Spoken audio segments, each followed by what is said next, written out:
වැඩමවා වදාළ ගරුතර මහා සංඝරත්නයන් අවසරයි. සංවේග ප්‍රාප්ත පින්වතුනි, දැන් මේ අවස්ථාවේදී මේ අභාව ප්‍රාප්ත වන්නට යෙදුණු එච්.එම්.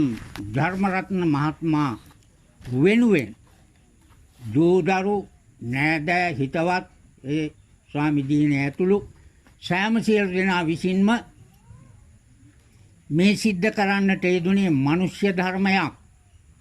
අපි මිනිසුන් හැටියට කළ යුතු යුතුයකමක්, සත්පුරුෂයන් හැටියට කළ යුතු යුතුයකමක්, ඥාති හිතයිසීන් හැටියට කළ යුතු යුතුයකමක් තමයි මේ සිද්ධ කරන්නට යෙදුනේ.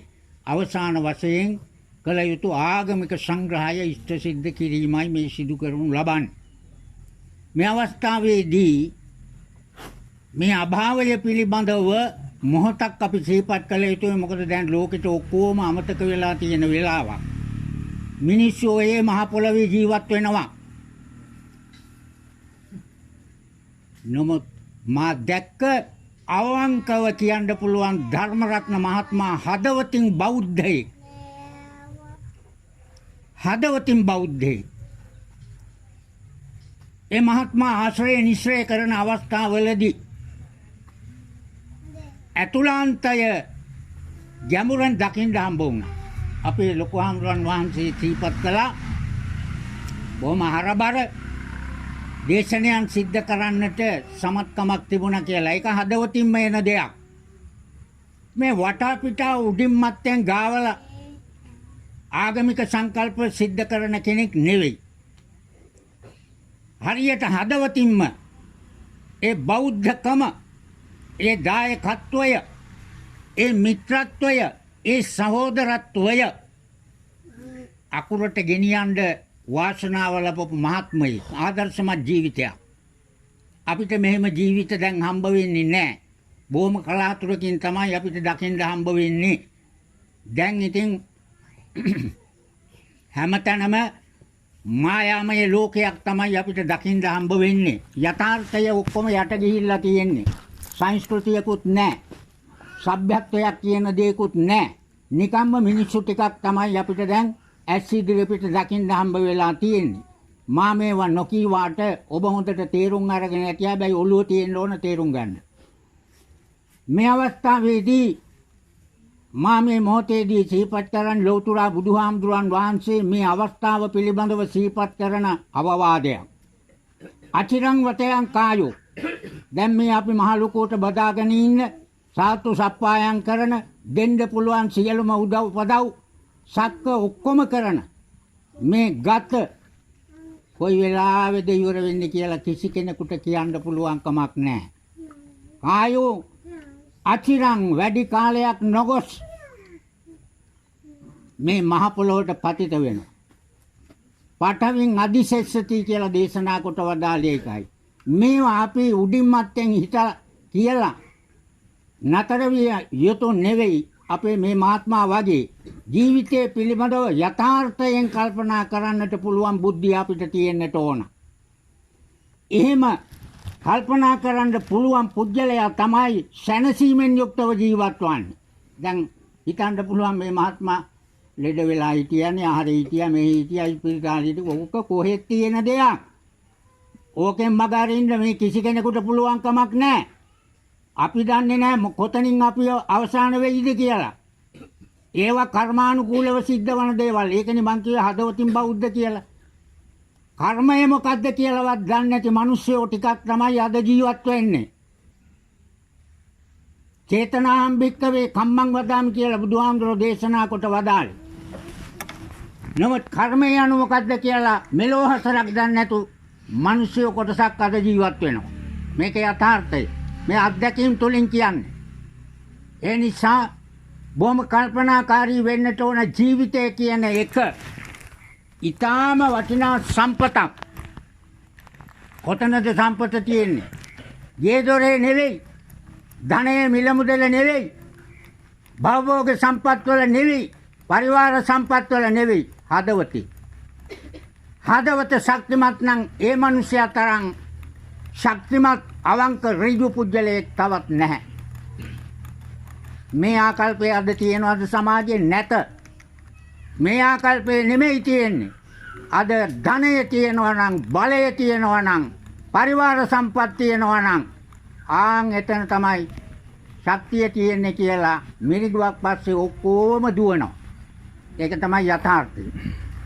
නමුත් වැටිච්ච තැන අවසාන මොහොතේදී කරන්න දෙයක් නැහැ. විඳින්න තමයි සිද්ධ වන්නේ.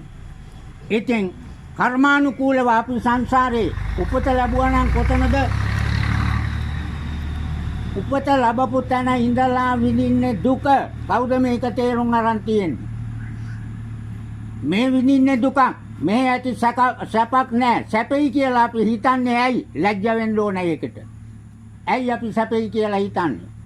ධර්මයේ දන්නේ නැතිකම නිසා. එතනින්ම පැහැදිලි වෙනවා. ධර්මයේ පිළිබඳව අවබෝධයක් නැතිකම නිසා අපි සැපයි කියලා තවත් සැප හොයන එක තමයි සිද්ධ කරන්නේ. නමුත් විඳින්නේ දුකමයි. දුකින් දුකටම ගමන් කරනවා මිසක් සැපට ගමන් කිරීම බාධක කරගෙන තියෙනවා. හේතුව සැපය විඳින්න පුළුවන් වෙන්නේ හිත පිරිසිදු කරගත්තොත් පමණයි. හිත කුණු කරගෙන තියෙන්නේ. ගන්න දෙයක් නැහැ. පිරුණු වෙච්ච මානසිකත්වයක් තුළ තමයි අද සමාජයේ ජීවත් වෙන්නේ. ඒ නිසා මා මේ අවස්ථාවේදී විශේෂයෙන් මතක් කරනවා දුර්ලභ ගණේලා මිනිසෙක් තමයි අපේ ධර්මරත්න මහත්මයා. මම මගේ ජීවිත කාලය තුළ මටත් හම්බෙලා තියෙනවා වටිනා ජීවිත 4-5ක්. එයින් එකක් හැටියට මේ ජීවිතය අගය කරනවා මම.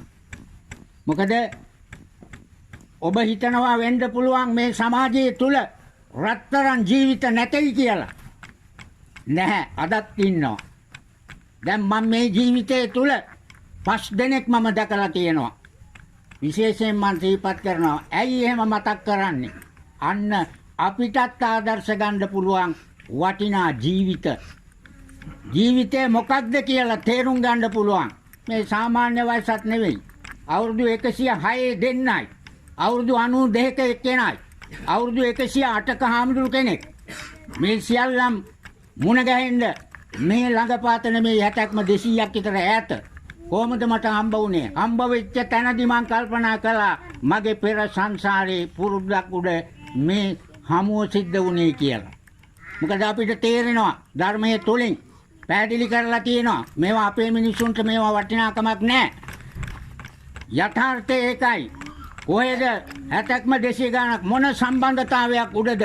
නමුත් අහම්බෙන් ගිහිල්ලා කඩාගෙන පාත් වෙනවා. මේ සියලු දෙනාම මුණ ගැහුනේ එමයි. ජීවිතේ වටිනාකම ඔබ සමහරට හිනහ වෙන්න පුළුවන්. අවුරුදු 106 අම්මා. අවුරුදු 106 අම්මා. කොහොම කෙනෙක්ද? අපි ඉතින් දැන් ඉස්පිරිතාලේ බඩ ගන්න. ඉස්පිරිතාලේ නැතුව දැන් බෑ අපිට ජීවත් වෙන්න. ගෙදර උණක් ගන්නවත් දුවන්න ඕනේ ඉස්පිරිතාලේ. මේ 106 අම්මා ඉස්පිරිතාලයක් දැකලා නැහැ. වෙදගෙදරකට අඩිය තියලා නැහැ. අවුරුදු 106ක් නමුත් පැදුර වියාගන්නේ, මිදුල අතු ගාගන්නේ, නාන්නේ වතුර ඇදගෙන අවුරුදු 106. මෙන්න ජීවිත. මොකද්ද? හදවතින් බෞද්ධයෝ. යථාර්ථය එතනයි. ප්‍රතිපත්තිය හාර උස්සන මම ගියාම පරම්පරා ගාන හාර අහනවා. ආපුවාම මේ ජීවිතවලින් අපිට ගන්න තියෙන ශක්තිය මෙච්චරයි කියලා කියන්න බෑ. අපි මේ ශාසනික මෙහෙය සිද්ධ කරන්නේ ඒ ශක්තියින් මත ඒ වැඩිහිටියන්ගේ ආදර්ශමත් ජීවිතවලින් උකහාගත්තු ශක්තිය තුලින් තමයි අපි මේ කටයුතු ඉෂ්ට සිද්ධ කරන්නේ. මේ ආවට ගියාට එහෙම නෙමෙයි. නමුත් අද බෞද්ධයෝ කල්පනා කරන්නේ හාමුදුරුවෝ කියලා කියන්නේ හංසුමටලු කියලා. ඔක තමයි ඇත්ත. මම මේ කියන්නේ අවංකව. හාමුදුරුවෝ පිළිබඳව දැන් බෞද්ධයෝ කල්පනා කරන්නේ හංසුමටලු හැටියට. යථාර්ථය එතනයි. මේවා තේරුම් ගන්න. ඒ නිසා සෙල්ලම් කරන්න එපා. දහම එක්ක සෙල්ලම් කරන්න එපා. අපේ ධර්මරත්න මහත්මයා දහමත් සමග ජීවත් වෙච්ච නිසා ඔය සියලුම කම්පනයන් ඉවසගෙන මේ දූ දරුවනුත් එක්ක සමාජයත් එක්ක විය යුතු යුතුකම් පැහැරෙන්නේ නැතුව ඒ කටයුතු ඉෂ්ට සිද්ධ කළා. අද කවුද එහෙම ඉන්නේ? පන්සලට එන්න කිව්වොත් වැඩ ආම්දුනේ වැඩ. ඔතන තමයි ප්‍රශ්නේ. බෞද්ධකම තියෙන ලේබලේ. යථාර්ථය එතනයි. ශ්‍රමදානයකට කතා කරුවොත් කී දෙනා දෙන්නේ? නෑ. මම කියන්න ගියොත් පුදුම වේදනාවක් තියෙන්නේ. ඒ කියන්නේ පරිහානිය, අන්ත පරිහානියටපත් වෙලා ඉන්නේ. ඔබ හිතනවා වෙන්න පුළුවන් අපි තමයි මේ යහපත් සමාජය කියලා. ගණ්ඩ දෙයක් නැති මට්ටමට දැන් සමාජයේ වැටිලා තියෙන්නේ. අනාගත પરම්පරාව ගැන කියනුම කවරේද? දැන් මේ ඉන්න 60 70 ගත වෙච්ච අම්මලා තාත්තලා ඉන්නකන් තව ටිකක් ඉතිරි වෙලා තියෙයි. ඔබගේ දූ දරුවන් ඉදිරියට යන්නේ කොහෙද කියලා හොඳට කල්පනා කරලා බලන්න. ලෝකේ නැමැති මායාවට යට වෙලා අන්තගාමී ගමන් මාර්ගයක ගමන් ගිහිල්ලා අවසාන මොහොතේදී සංසාරේ ආපස්සට යනවා මිසක් ඉදිරියට යන්න පුළුවන් කමක් නැහැ. මා මෙහෙම කියන්නේ බුදුහාමුදුරෝ දේශනා කරපු ධර්මය අනුවයි.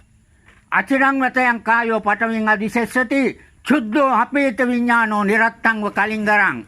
දැන් මේ ශරීරයෙන් ඇති වැඩක් නැහැ. අපිට දැන් ඒකනේ වැඩක් වෙලා තියෙන්නේ.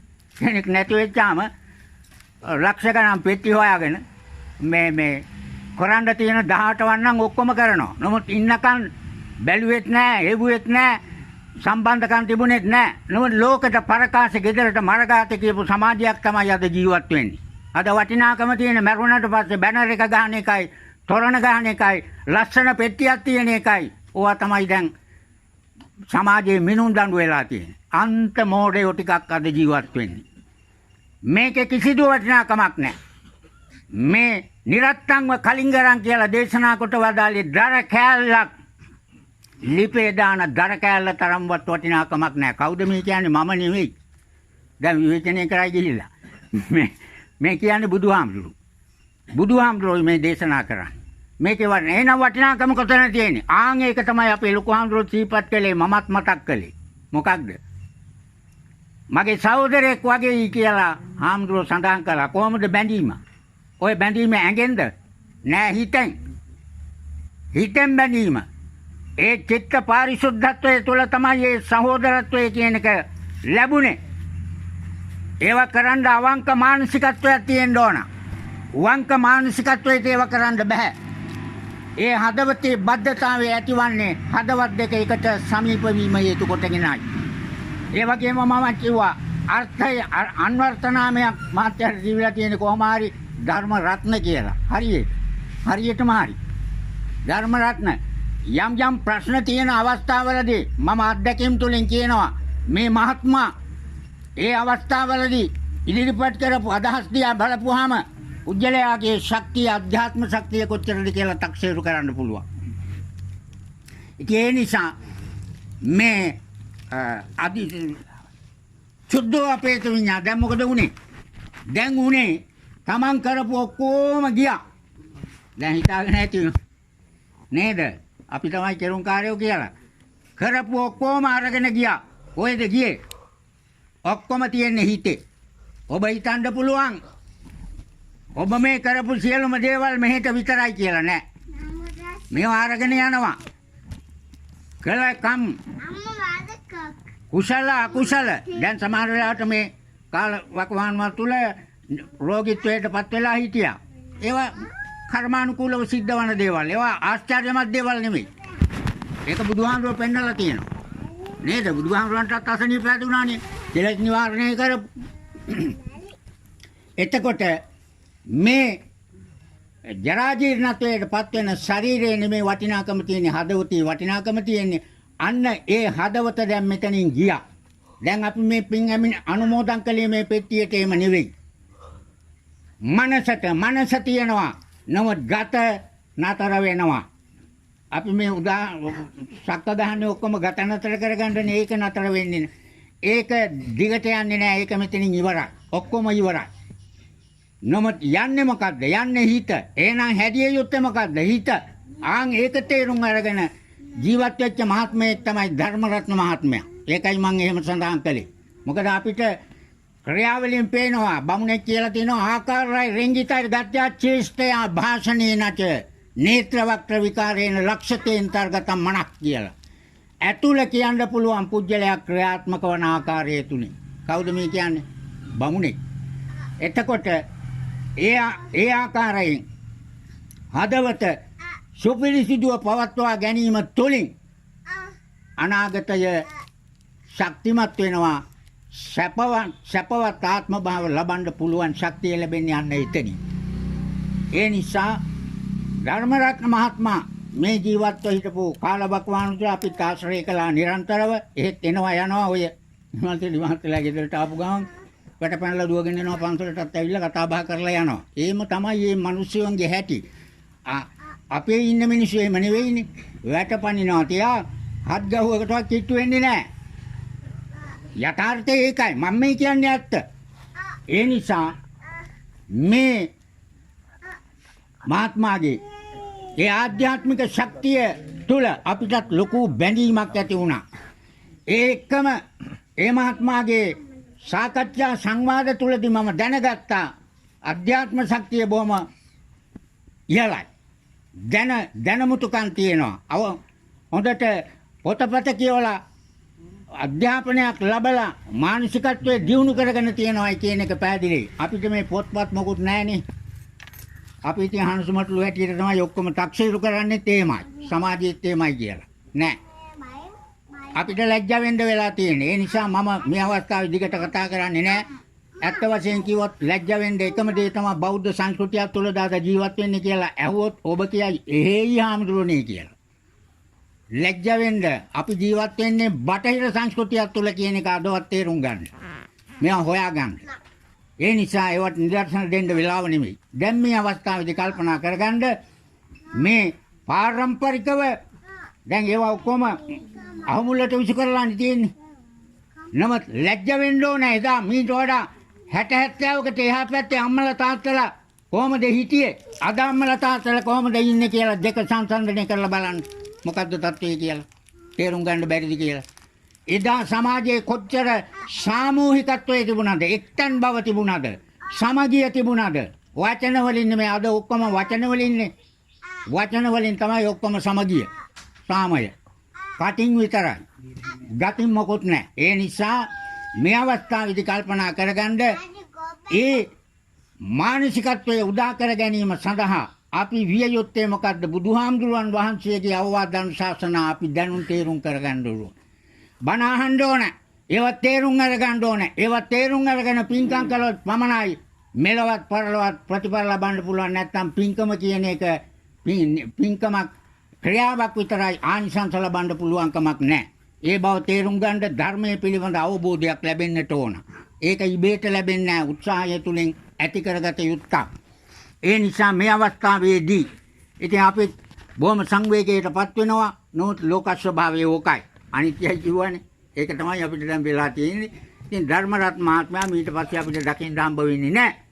අද මේ අවස්ථාවේදී එතුමන්ට ආගමික සත්කාර සිද්ධ කිරීම සඳහා මේ එක්රැස් වෙලා නෑදෑ හිතවත් සෑම සියලු දෙනාම දූදරු හැම දෙනාම එකතු පාද වෙලා ගරුතර මහා සංඝරත්නයේ වඩම්මවගෙන දැහැත් ගිලන්පස සංඝිකව පූජා කරලා මතකවත්‍ර සංඝිකව පූජා කරලා මේ අත්පත් කරගත්තා වූ කුසල ශක්තිය කොහෙද තියෙන්නේ?